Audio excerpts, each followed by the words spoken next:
V kontekstu islamofobije in kristjanofobije zadostuje medverski dialog ali je potrebno storiti več, kakšen je bil pomen trenutka papeževe molitve v mošeji, pogled na stike s patriarhom v Moskvi po sedanjem srečanju z ekumenskim patriarhom, kako se soočiti s kritikami, ki sledijo papeževim gestam odprtosti, pa tudi stoletnica armenskega genocida. To so zgolj nekatera vprašanja, ki so se nanašala na papeževo 6. mednarodno apostolsko potovanje in na katera je sveti oče odgovoril novinarjem med povratnim letom iz Turčije v Rim.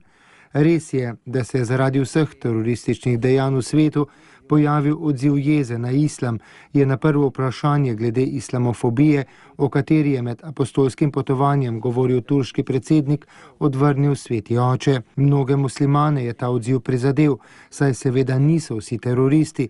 Koran je preroška knjiga miru, a v vseh religijah obstajajo skupine fundamentalistov.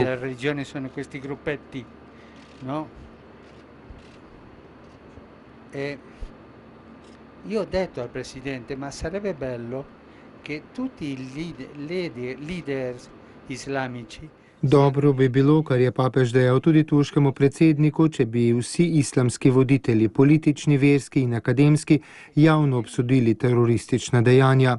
Slišati to iz ust svojih voditeljev bi namreč pomagalo tudi večini muslimanov reči ne.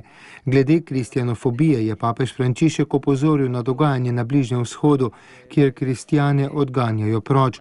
Zdi se, da ne želijo, da bi ostalo karkoli krščanskega.